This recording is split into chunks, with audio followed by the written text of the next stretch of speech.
Himachal welfare society और diet Hamirpur के सौजन्य से नई शिक्षा नीति क्रियान्वयन और चुनौतियां सेमिनार का आयोजन हमीरपुर के निजी कॉलेज में किया गया, जिसमें सरदार पटेल विश्वविद्यालय के उप कुलपति डी शर्मा ने बतौर मुख्य अतिथि शिरकत की। सेमिनार में नई शिक्षा नीति के विभिन्न पहलुओं के बारे में विस्तारपूर्वक चर्चा की गई। सेमिनार में जिला भर के करीब 200 शिक्षकों ने हिस्सा लिया है। मौजूदा समय में नई शिक्षा नीति को लागू करने के लिए जो समस्याएं पेश आ रही हैं, उन पर विस्तार पूर्वक चर्चा की गई। सेमिनार को 3 हिस्सों में बांटा गया है। इस अवसर पर प्रदेश कौशल विकास निगम के समन्वयक नवीन शर्मा भी मौजूद रहे।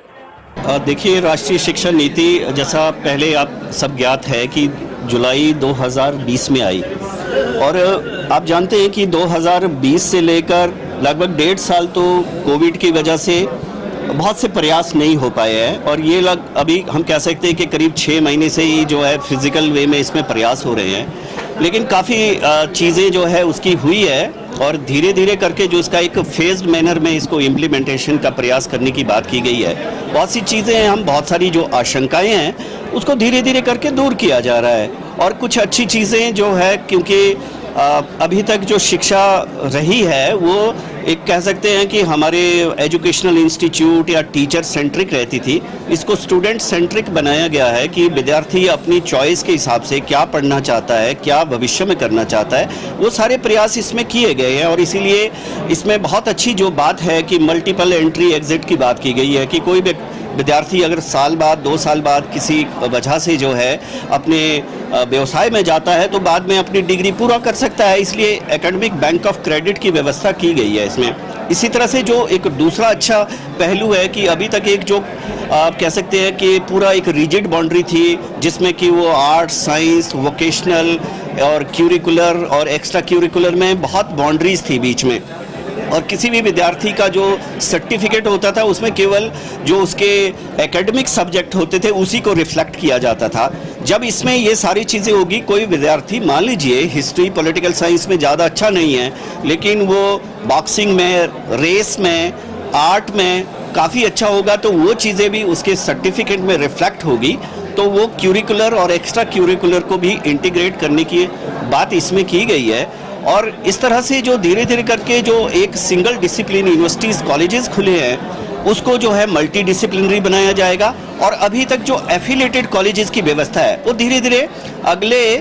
2035 तक, अगले 15 सालों में सारे कॉलेज जो है ऑटोनमस हो जाएंगे, वो अपनी डिग्री देंगे। जैसे आज की डेट में हम देखते हैं ना कि कुछ महाविद्यालयों का अपना नाम है तो वो अपनी डिग्री देंगे, तो नेचुरली उसके हिसाब से कि कौन सी डिग्री आपने कहाँ से की है, विद्यार्थी अपने आल्मा मैटर के साथ अपने को जोड़ता है तो एक वो चीज़ अच्छी रहेगी। और बहुत से चीज़ें हैं कि उसमें प्रयास किए जा रहे हैं। रिसर्च फाउंडेशन की व्यवस्था की गई है और जो यूनिवर्सिटी ग्रांट कमीशन होता था उसको भी इंटीग्रेटेड वे में उसको अलग अलग पार्ट किया गया है कि एक वो फंडिंग के लिए अलग से होगा, एक्रीडिशन के लिए अलग से होगा, और एक जो कुछ व्यवस्थाएं बनाएंगे, जो स्टैंडर्ड बनाएंगे उसके लिए अलग से होगा। तो ये चीज़ें धीरे धीरे करके निश्चित रूप से मैं इसके बारे में काफ़ी आशान्वित हूँ कि अगले 2-3 सालों में वो चीज़ें धरातल पे नज़र आएगी। आज Himachal education and welfare society और डाइट गौना के संयुक्त तत्वाधान में राष्ट्रीय शिक्षा नीति क्रियान्वयन और चुनौतियाँ, इस उपलक्ष्य पर यहाँ पर 1 दिवसीय सेमिनार का आयोजन यहाँ पर रखा गया है,